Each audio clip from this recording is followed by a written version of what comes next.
শেষ মুক্তি পাওয়া লাল সিং চাড্ডা ডাহা ফ্লপ। তবে এই প্রথম নয়, কেরিয়ারে আরও রিমেক সিনেমা করেছেন আমির খান। বেশিরভাগই হিট হয়েছে। তবে 90 দশকে আমির খান হলিউডের প্রেরণায় নির্মিত যেসব হিন্দি সিনেমায় অভিনয় করেছেন সেগুলোর কোনোটিরই আনুষ্ঠানিক অনুমোদন ছিল না। এগুলোকে তাই নকল সিনেমা বলতেও দ্বিধা করেন না অনেকে। নির্মাতারা হলিউড সিনেমার আংশিক বা হুবহু প্লট নিয়ে এসব সিনেমা বানিয়েছেন।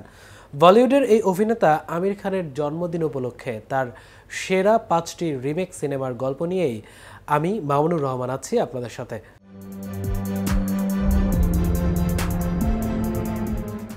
নাম্বার 1, 1991 সালে প্রেক্ষাগৃহে মুক্তি পায় গুলশান কুমার প্রযোজিত দিল হ্যায় কে মানতা নেহি ছবিটি।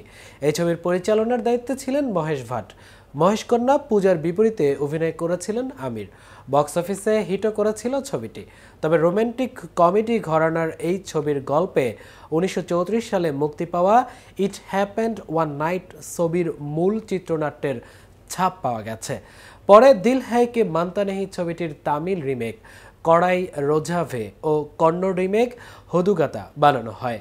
নাম্বার 2, 1992 সালে মুক্তি পায় আমির খান অভিনীত আরও একটি আলোচিত সিনেমা জো জিতা ওহি সিকান্দার। আমিরের বিপরীতে অভিনয় করেছিলেন অভিনেত্রী পূজা বেদি।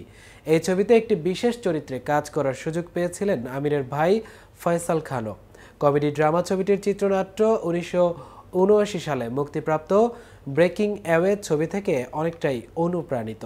নাম্বার 3, হাম হ্যায় রাহি প্যার কে ছবিটি 1993 সালে প্রেক্ষাগৃহে মুক্তি পায়। এই ছবিতে প্রধান চরিত্রে অভিনয় করেছিলেন আমির খান ও জুহি চাওলা। মহেশ ভাট পরিচালিত ছবিটি বক্স অফিসে সুপারহিট হয়। এই ছবির মূল চিত্রনাট্যের সঙ্গে হলিউডের রোমান্টিক কমেডি ঘরানার ছবি হাউসবোটের সাদৃশ্য খুঁজে পাওয়া যায়। 1958 সালে মুক্তি পেয়েছিল হাউসবোট। হিন্দি ছবিটি হিট করার পর এর অনুকরণে ভলে মাভায়া নামে তেলেগু রিমেকও তৈরি করা হয়। নাম্বার 4, 1995 সালে অ্যাকশন থ্রিলার ঘরানার বাজি ছবিতে অভিনয় করেন আমির খান ও মমতা কুলকার্নি। আশুতোষ গোয়ারিকর পরিচালিত বাজির চিত্রনাট্য নিয়ে বিতর্ক রয়েছে। 1988 সালে মুক্তিপ্রাপ্ত ডাই হার্ড ছবির ছাপ পাওয়া যায় বাজিতে। শুধু তাই নয়, র্যাম্বো, পয়েন্ট ব্রেক এর মতো ছবির মূল গল্পের সঙ্গেও মিল রয়েছে এই বাজি সিনেমাটির। নাম্বার 5, দিলীপ শঙ্করের পরিচালনায় 1995 সালে মুক্তি পায় আতঙ্ক হি আতঙ্ক ছবিটি। আমির ও জুহিকে আবার এই ছবিতে একসঙ্গে কাজ করতে দেখা যায়। আমির ও জুহির পাশাপাশি এই ছবিতে অভিনয় করেন রজনীকান্ত। এই ছবিতে 1972 সালে মুক্তিপ্রাপ্ত classic crime cinema the godfather এর মূল চিত্রনাট্যের স্পষ্ট ছাপ ধরা পড়ে।